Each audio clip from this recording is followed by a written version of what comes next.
கர்த்தருக்கு ஸ்தோத்திரம்.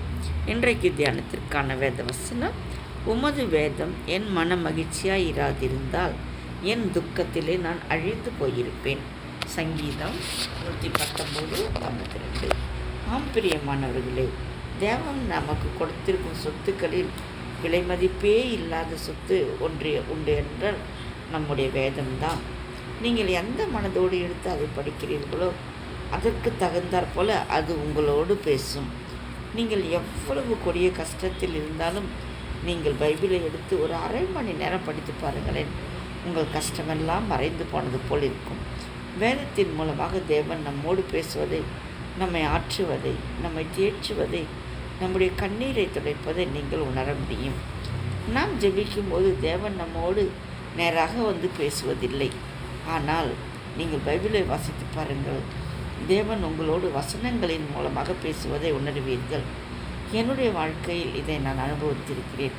எவ்வளவோ பாடுகள், வேதனைகள், கஷ்டங்கள் வரும்போதெல்லாம் பைபிளை எடுத்து ஒரு அரை மணி நேரம், 1 மணி நேரம் அல்லது 2 மணி நேரம் கூட படித்து கொண்டிருப்பேன். நான் அதை படித்து முடித்து எழும்பும்போது ஒரு பெரிய தேவ சமாதானம் இருதயத்தை நிரப்பும். நீங்களும் அதை செய்து பாருங்கள். இந்த வசனம் எத்தனை உண்மை என்பதை உணர்ந்து கொள்வீர்கள்.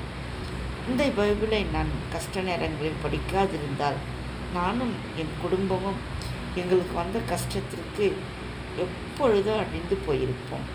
இன்று வரை என்னை காப்பாற்றி வைத்திருப்பது எது என்றால் அது இந்த வேதம் மாத்திரமே. தேவனுடைய கிருபையும் வேதமும் மட்டுமே. இந்த வேத வசனத்தின் மூலமாக ஆண்டவர் என்னை தேற்றுவதினால்தான் உங்களுக்கு எவ்வளவு பெரிய கஷ்டமாக இருக்கட்டும்,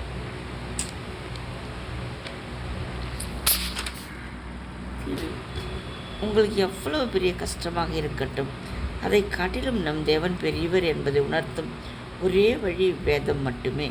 அதை நீங்கள் மறக்காதீர்கள்.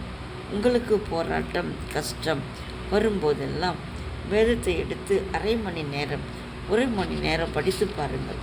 உங்கள் கவலைகள், கண்ணீர் எல்லாம் மாறிவிடுவதை காண்பீர்கள்.